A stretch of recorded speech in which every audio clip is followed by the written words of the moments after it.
नमस्कार, इस खास पेशकश में आप सभी का स्वागत है। मैं हूं मुकुल शर्मा। वित्त मंत्री निर्मला सीतारमण 23 जुलाई को बजट पेश करने जा रही हैं। इस बजट से हर वर्ग को काफी उम्मीदें हैं।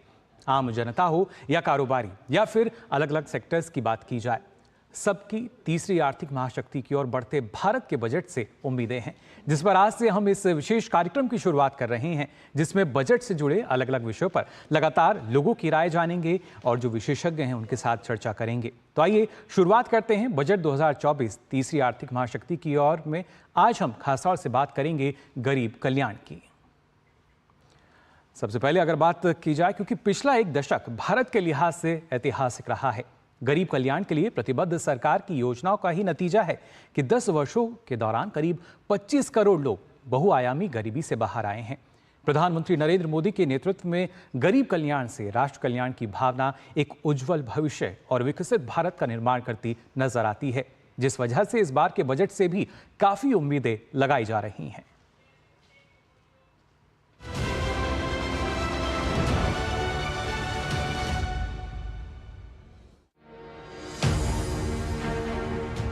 पिछले एक दशक में महिला, किसान, युवा और गरीब वर्ग के साथ वंचित और आर्थिक रूप से कमजोर लोगों को ध्यान में रखते हुए केंद्र सरकार ने देश में गरीब कल्याण के लिए अनेकों योजनाओं की शुरुआत की, जिनका खाका बजट में तैयार हुआ। गरीब कल्याण से देश कल्याण की प्रतिबद्धता को सार्थक करते हुए देश में ऐतिहासिक बदलाव सामने आया, जहां सरकार की कई महत्वाकांक्षी योजनाओं की वजह से करीब 25 करोड़ लोग बहुआयामी गरीबी से बाहर आ पाए। इस बार भी वित्त मंत्री के पिटारे में गरीब कल्याण के लिए बहुत कुछ खास रहने की उम्मीद है, क्योंकि साल दर साल सरकार के बजट में इजाफा हो रहा है। गरीब कल्याण के लिए किए गए काम पर नजर डालें तो पीएम गरीब कल्याण अन्न योजना से करीब 80 करोड़ से अधिक लोगों को मिला मुफ्त खाद्यान्न। बीते 10 वर्षों में 10 करोड़ महिलाएं सेल्फ हेल्प ग्रुप से जुड़ी। बीते 10 वर्षों में 4 करोड़ पीएम आवास का निर्माण। तीसरे कार्यकाल में 3 करोड़ नए आवास निर्माण को स्वीकृति। गरीबों और वंचितों के लिए पेंशन और बीमा कवर योजना की शुरुआत। पीएम सुरक्षा योजना, पीएम जीवन ज्योति योजना के तहत 44.6 करोड़ लोगों का बीमा। आयुष्मान भारत योजना के तहत गरीबों को मिला निःशुल्क स्वास्थ्य लाभ। 55 करोड़ लाभार्थियों को आयुष्मान भारत योजना से मिली स्वास्थ्य सेवाएं। पीएम किसान सम्मान निधि के तहत 3,20,000 करोड़ रुपए से ज्यादा राशि दी गई। 11 करोड़ से अधिक पात्र किसान परिवारों को मिला लाभ। उज्ज्वला योजना के तहत 9.6 करोड़ एलपीजी कनेक्शन दिए गए। स्वच्छ भारत के तहत 2024 तक 11.5 करोड़ शौचालयों का निर्माण हुआ। पीएम स्वनिधि योजना से रेहड़ी पटरी वालों में आत्मनिर्भरता आई। अति पिछड़े जनजातीय समूह के उत्थान के लिए 24,000 करोड़ रुपए की पीएम जनमन योजना। इसके साथ ही हर घर नल से जल योजना के तहत दूर दराज के गांवों में भी लोगों को स्वच्छ पेयजल मिल रहा है। सबका साथ सबका विकास को केंद्र में रखकर काम करने वाली सरकार की वजह से आज पूरे विश्व में भारत की छवि निखर कर आई है। प्रधानमंत्री नरेंद्र मोदी के नेतृत्व में सरकार गरीब के उत्थान और राष्ट्र कल्याण के लिए प्रतिबद्ध है, क्योंकि ये देश उनके लिए एक परिवार है और अपने परिवार की स्थिति में सुधार के लिए वो लगातार प्रयासरत हैं, जिसकी बानगी आगामी बजट में भी नजर आएगी। Bureau report, DD news.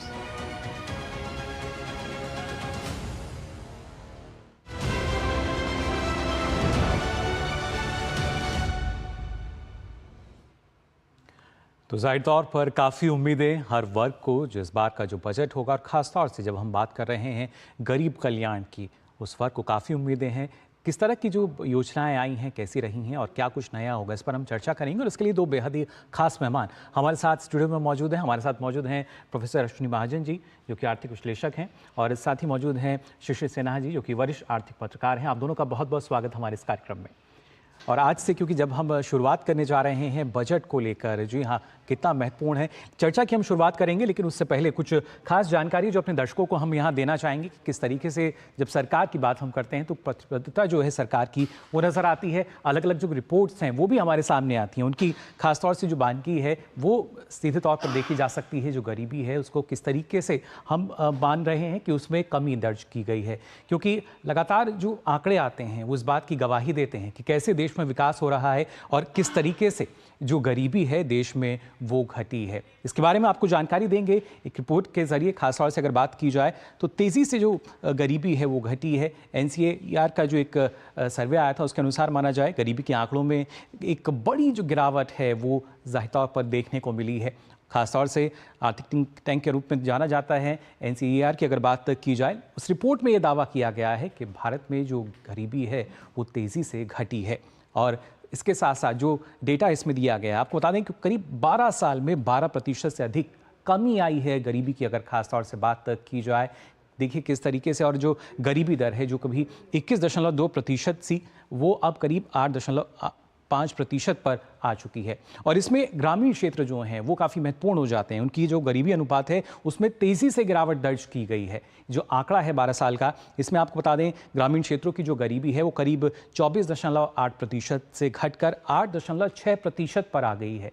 ये अपने आप में काफ़ी महत्वपूर्ण, और जाहिर तौर पर अगर हम शहरी क्षेत्रों की भी बात करें तो वहाँ भी जो गरीबी की दर थी देखिए 13.4 से घटकर 8.4 पर आ चुकी है। तो ये आंकड़ा है आपको बताने के लिए कि कैसे गरीब कल्याण को लेकर लगातार जो सरकार है वो काम कर रही है, जो योजनाएं हैं वो चल रही हैं, लेकिन इस बार का जो बजट है उसमें गरीब कल्याण के लिए क्या कुछ होगा और अभी तक क्या कुछ होता आया है, इस पर लगातार हम चर्चा करेंगे। जो खास मेहमान हैं वो हमारे साथ यहाँ मौजूद हैं। सबसे पहले अश्विनी जी आपके पास में आना चाहूँगा। जब हम गरीब कल्याण की बात करते हैं तो ऐतिहासिक उपलब्धि हमने देखी है हमारे देश में, जो बदलाव आया है कोई छोटा मोटा बदलाव नहीं है, एक ऐतिहासिक बदलाव, जो करीब 25 करोड़ लोग जो हैं वो गरीबी रेखा से बाहर आए, बहुआयामी गरीबी से।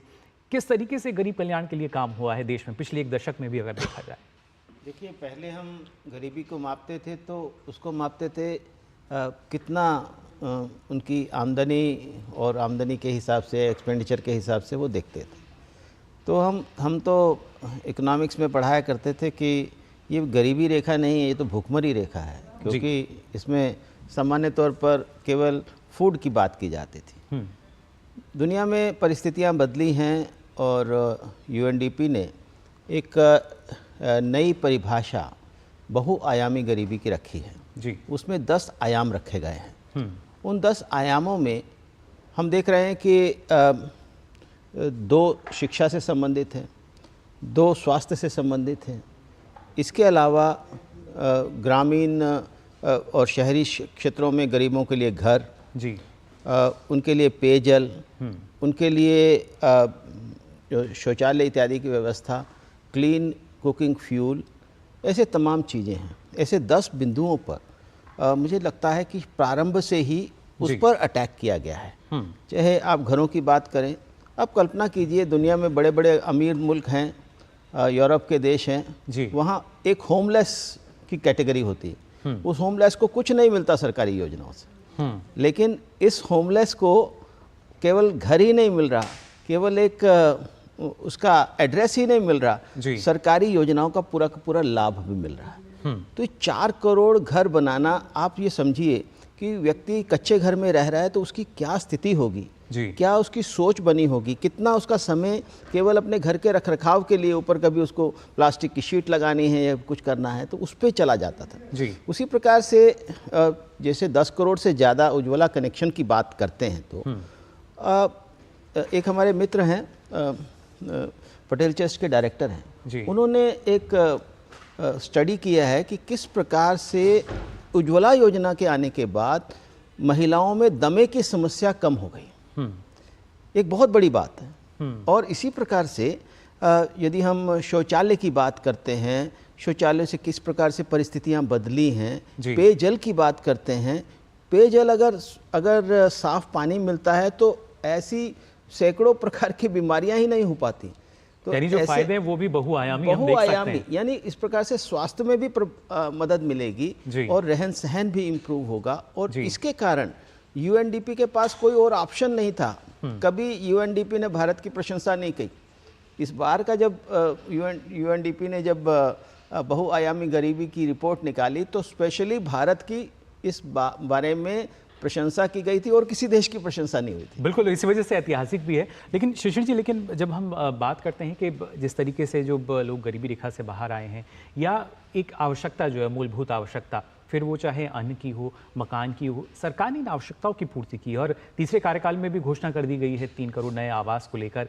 किस तरीके से आप देख के चल रहे हैं? क्योंकि अभी तक के जो बजट आते थे, अब से पहले हर एक क्षेत्र के लिए कम बजट जाहिर तौर पर होता था, लेकिन पिछले एक दशक में हमने देखा है जो बजट है उसमें भी लगातार इजाफा हो रहा है और साथ साथ जो गरीब कल्याण से देश का कल्याण, इस ध्येय को लेकर आगे बढ़ रही है सरकार। देखिए, आज के दिन में कहे ना तो एक इंसान की जो मूलभूत ज़रूरत है, रोटी, कपड़ा, मकान, शिक्षा, स्वास्थ्य और मोबाइल फ़ोन, यानी कि डिजिटल, इस पर आ चुका है। तो जब आप इस तरह के इकोसिस्टम की बात करते हैं, वहाँ पर आपको ध्यान देना होता है कि हर क्षेत्र, चाहे वो रोटी हो, कपड़ा हो, मकान हो, शिक्षा हो, स्वास्थ्य हो और मोबाइल में इसलिए जिक्र कर रहा हूँ क्योंकि हम लोग डिजिटल इकोनॉमी में काम कर रहे हैं। तो इन 6 चीज़ों पर किस तरीके से आप संसाधनों का आवंटन करते हैं। जी, आप देखिए, जब बात होती है प्रधानमंत्री गरीब कल्याण अन्न योजना की, ये योजना को लेकर के हमेशा से 2 पक्ष रखे गए हैं। एक पक्ष कहता है कि आप 80 करोड़ लोगों को मुफ्त अनाज देते हैं, इसका मतलब है कि 80 करोड़ लोग गरीब हैं। दूसरा पक्ष ये कहता है कि आप अगर 80 करोड़ लोगों को मुफ्त अनाज देते हैं तो इसका मतलब एक ये भी हो गया कि जो आपका अनाज बर्बाद हो जाता है, सड़ जाता है, क्योंकि हमारे देश में भंडारण की कमी है और जो एक बम्पर पैदावार पिछले 2 सालों में हमने देखी है, उसका कैसे सदुपयोग हो। दूसरा, लोगों के पास अतिरिक्त आमदनी कैसे आए जिससे कि वो उपभोग में इस्तेमाल कर सके। तो आप देखिए, विश्व बैंक ने क्या परिभाषा दी गरीबी की, $2.15 की। सर ने अभी यूएनडीपी की बात की, जो मल्टी डायमेंशनल पॉवर्टी इंडेक्स की बात है, और जो हम लोग पॉवर्टी लाइन की बात करते हैं, जो कि परचेजिंग पावर पैरिटी में $2.15 को लिया जाता है, जो लगभग 180-190 रुपए की बात करें प्रतिदिन की, उसमें इस बात पर बहुत ध्यान देना जरूरी होता है कि हर जरूरत को पूरा करने के लिए संसाधन उपलब्ध है कि नहीं। और पिछले अगर आप 10-11 सालों में देखें तो इन सभी पर संसाधन उपलब्ध कराए गए और यही वजह है कि आप मल्टी डायमेंशनल पॉवर्टी इंडेक्स में आगे आते हैं। आज हम लोग बात ये नहीं कर रहे हैं कि 2009-10 में या 2011 में तेंदुलकर कमेटी की रिपोर्ट में क्या कहा गया था। आज हम बात करें कि यूएनडीपी की मल्टी डायमेंशनल पॉवर्टी इंडेक्स में क्या कहा गया है। ये एक बड़ा अंतर है गरीबी के को लेकर के सोच में। बिल्कुल, और उसी का एक खाका जो है हम देखते हैं, जो बजट है उसमें तैयार किया जाता है, बताया जाता है, प्रावधान रखा जाता है और उनको सफलतापूर्वक लागू भी किया गया है। इस पर और भी आप दोनों से मैं यहाँ जानकारी लूँगा, अपने दर्शकों को बताएंगे किस तरीके से गरीब कल्याण जो है उसकी तरफ उसमें इजाफा हमें देखने को मिलता है और आने वाला जो बजट है उसमें और किस तरह की उम्मीदें हैं ये भी जानेंगे। लेकिन फिलहाल यहाँ रुकने एक छोटे से ब्रेक के लिए।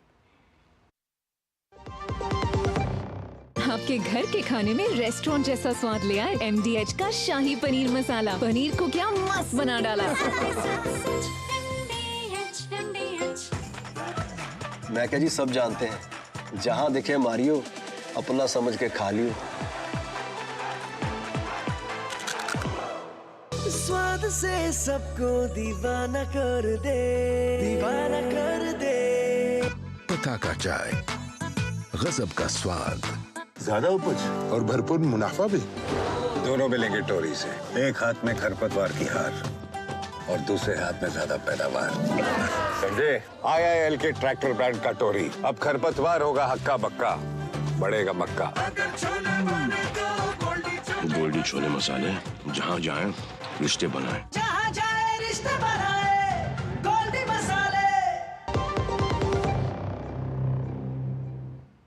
तो ब्रेक के बाद आप सभी का एक बार फिर स्वागत हमारी इस खास पेशकश में, जिसमें हम बात कर रहे हैं बजट 2024 जो है उसमें किस तरह की उम्मीदें रहेंगी, किस तरीके से अलग अलग जो क्षेत्र हैं उनको हम कह सकते हैं ना सिर्फ प्रोत्साहन लगातार सरकार द्वारा मिल रहा है, लेकिन जब हम गरीब कल्याण की बात करते हैं, ब्रेक पे जाने से पहले भी हमारे साथ जो विशेषज्ञ मौजूद हैं वो बता रहे थे कि किस तरीके का आधार रखा जाता है। और अश्विनी जी, अगर देखा जाए, क्योंकि इसके पीछे का जो अर्थशास्त्र है, जब हम कहते हैं गरीब कल्याण, वो मैं चाहूँगा अगर आप सरल शब्दों में हमारे दर्शकों को समझाएं कि कैसे जो गरीब तबका है उनका न सिर्फ गरीब उन्मूलन की हम बात करते हैं, लेकिन कैसे और ज़्यादा इसको बढ़ावा दिया गया है पिछले एक दशक में, क्योंकि अलग अलग योजनाएं तो हमने देखी, लेकिन उन पर वो योजनाओं का जो प्रभाव है, असर है, कैसे पहुंचा? देखिए, देश में अलग अलग प्रकार के लोग हैं, उसमें से बड़ी संख्या गरीबों की भी है।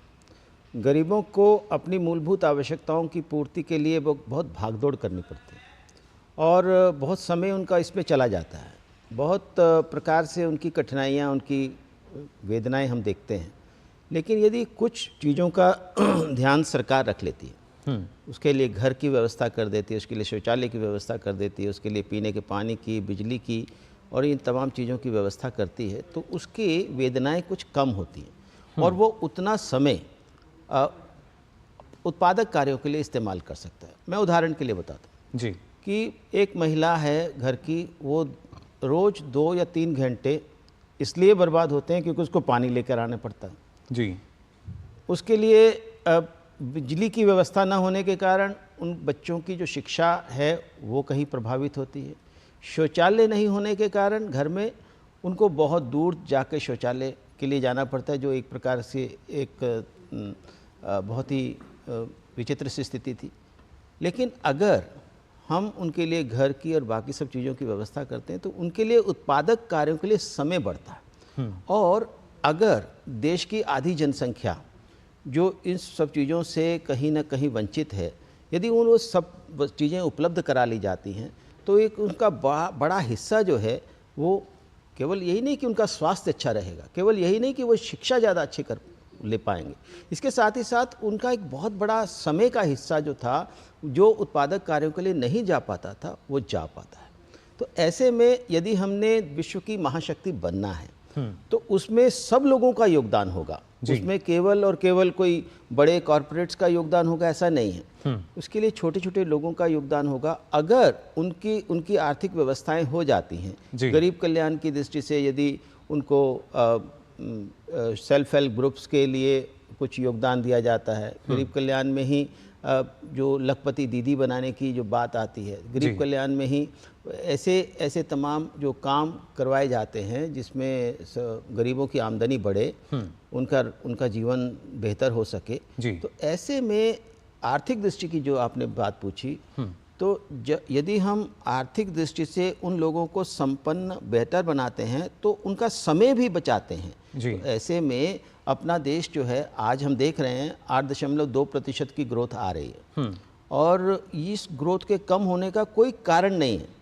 बिल्कुल, उसमें तो लगातार इजाफा ही हमने देखा है। तमाम रेटिंग एजेंसी जो है उन्होंने बदलाव किया है, संशोधन उनको करना पड़ा। और एक बात और अभी शिशिर जी बता रहे थे कि जो 80 करोड़ लोगों को जो भोजन हम अन्न उपलब्ध कराते हैं, सब लोगों को तो उतना सब इस्तेमाल करना नहीं है, क्योंकि कुछ लोग उनके पास पहले से व्यवस्था है और कुछ एक्सेस भी होता है। वो एक्सेस जो मार्केट में चला जाता है, ट्रांसफ़र हो जाता है, तो उसका लाभ देश में खाद्य पदार्थों की जो महंगाई है उस पर भी पड़ता है। बिल्कुल, ये भी इसका असर है पर भी।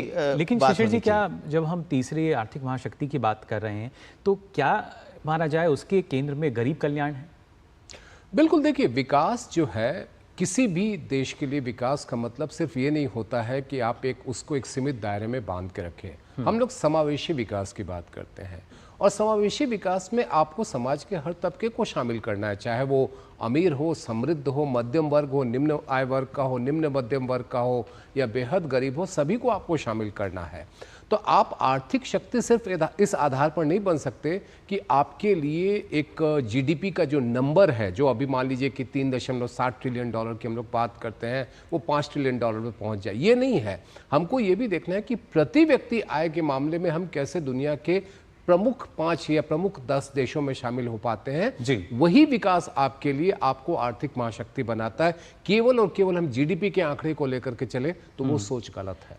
तो यानी ये देखिए, ये भी एक वास्तविकता है, सच्चाई है कि जो सिर्फ आंकड़े हैं उनके भरोसे पर आप तीसरी सबसे बड़ी आर्थिक शक्ति नहीं बन सकते, बल्कि आवश्यकता है कि जो जड़ें हैं वो मजबूत हों। गरीब कल्याण की आज हम बात कर रहे हैं और वहाँ पे हमने देखा है पिछले एक दशक में किस तरीके से काम हुआ है और जो लोग हैं वो किस तरीके से देखते हैं या उनकी क्या उम्मीदें हैं, इस पर भी हम आगे बातचीत करेंगे। लेकिन फिलहाल इस पेशकश में हम यहाँ रुक रहे हैं एक और छोटे से ब्रेक के लिए। जल्द हाजिर होंगे, आप देखते रहिए DD न्यूज़। लाल रंग इसका अपार, तीखा कम है फिर भी स्वाद। बेमिसाल बेमिसाल MDH Kashmiri. MDH Kashmiri. MDH। बात जब पीढ़ियों के लिए बनने वाले घर की हो तो जिम्मेदारी बड़ी हो जाती है। गैलेंट समझता है ये जिम्मेदारी। अब डबल M रिब्स के साथ गैलेंट एडवांस TMT रीबार, निर्माण का रियल हीरो।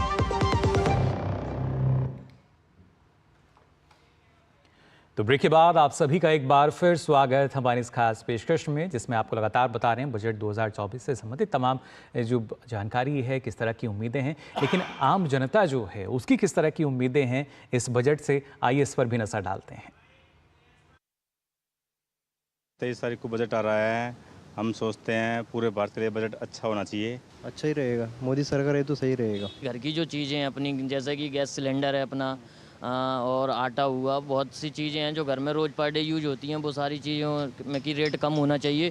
हर चीज़ें जो गरीबों के लायक हो वो सस्ती होनी चाहिए, बस मेरी सरकार से ये गुजारिश है। बहुत अच्छे काम किए हैं, इससे अच्छी गवर्नमेंट आ नहीं सकती और न आएगी भविष्य में। मोदी सरकार रहना चाहिए। अभी तक जो है 2 बजट पास हुआ है 2 टर्म्स का, वो तो ठीक ही था, और उम्मीद करते हैं कि अगला बजट भी अच्छा होना चाहिए जो मैं गरीबों को हक का हो। उम्मीद करते हैं कि इस बार भी बजट आम जनता के हक में होगा, गरीबों के लिए, किसानों के लिए, युवाओं के लिए होगा। पिछले बार बहुत अच्छी बजट थी। सरकार ने जितने भी विकास के काम के लिए जितने भी प्रावधान किए थे, हम तो चाहेंगे कि इस बार भी उससे भी अच्छा और हमारा जो देश है विकास की ओर अग्रसर हो। उज्ज्वला योजना जब से दिए हैं हम लोगों को बहुत सुविधा दिए हैं। और पहले चूल्हे पे बनाते थे, धुआं धक्कड़ होता था, घर भी काला हो जाता था, समय से खाना भी नहीं दे पाते थे फैमिली वालों को।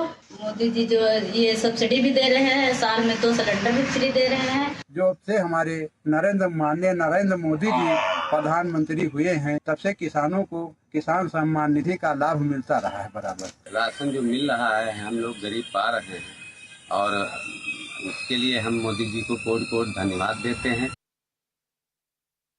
आयुष्मान कार्ड जैसे एखन जे भारत सरकार के जे बन रहल छै, सबके बनना चाहिए, हर एक गरीब के बनना चाहिए, आ जकरा नहीं बनलै है ओकरा जरूर बनेना चाहिए, ताकि जे छै हर गरीब के, हर परिवार के लाभ मिले योजना की। प्रधानमंत्री किसान सम्मान निधि जो किसानों के लिए दिया गया था, जो 4 महीना पर 2000 रुपया दिया जाता है,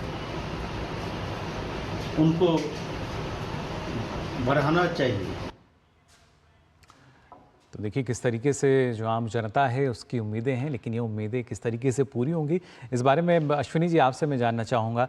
बजट पूर्व जो बैठकों का दौर चला, सुझाव भी उसमें लिए गए, और गरीब कल्याण की जहाँ तक बात की जाए, क्या उम्मीद करके हम चल सकते हैं? देखिए, एक तो जो गरीबों के लिए जो व्यवस्था है उसमें 3 करोड़ जो घरों का निर्माण है वो बहुत बड़ा काम है। और इसके अलावा कई बार ऐसा भी हम समझते हैं कि गरीब को इतना पैसा दिया, या ये मल्टी डायमेंशनल पॉवर्टी को कम करने के लिए हमने अलग अलग प्रकार से प्रयास किया, केवल उतना ही नहीं है।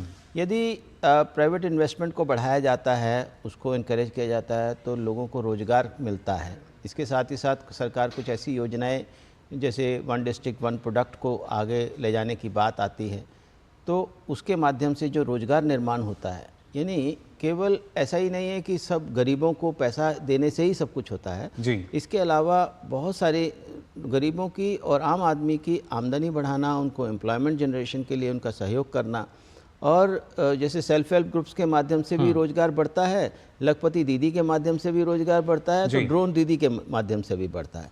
तो ऐसे तमाम ऐसी योजनाओं को खास तौर पर लघु और कुटीर उद्योगों को बढ़ावा देने का, स्टार्टअप्स को बढ़ावा देने का, इस प्रकार की जो योजनाएं चलती हैं जाहिर तौर पर करना चाहिए, वो हमें देखने को मिलेगा। शिशिर जी, समय हमारे पास कम है, आपसे भी जानना चाहूँगा संक्षेप में किस तरह की उम्मीदें हम मान के चलें इस बार के बजट से? सक्षम स्वावलंबी ये कैसे हो सकता है जी, इस पर जो योजनाएं हैं, चाहे वो कौशल्य विकास की बात करें या फिर हम शिक्षा पे हम कोशिश करें, स्वास्थ्य जैसे आयुष्मान भारत है उसमें किस तरीके से मदद दी जा रही है, अगर इन पर काम किया जाए तो मुझे लगता है कि देखिए योजनाओं की कमी नहीं है, योजनाओं के सही तरीके से क्रियान्वयन और उसके लिए समुचित संसाधन का इस अगर आवंटन होता है जी तो गरीब कल्याण अपने आप हो जाएगा। चलिए बिल्कुल, तो देखिए क्रियान्वयन जो है वो बेहतर तरीके से हो और फिलहाल जो सरकार है उसी पर फोकस भी कर रही है कि जो गरीब हैं उनको उसका हक भी मिले और इसके साथ साथ ये जो तमाम जो योजनाएं हैं इनका लाभ गरीबों तक भी पहुंच सके। फिलहाल आप दोनों का बहुत बहुत शुक्रिया, इतनी महत्वपूर्ण जानकारी आप दोनों ने हमें आज नए हमारे इस खास शो में दी और साथ ही दर्शकों को भी हम बता दें कि लगातार आप ये हमारे खास कार्यक्रम देखेंगे। कल खास तौर से बात करेंगे हम युवा विकास को लेकर, लेकिन फिलहाल के लिए आज इस खास पेशकश में बस इतना ही। मुझे दीजिए अनुमति, नमस्कार।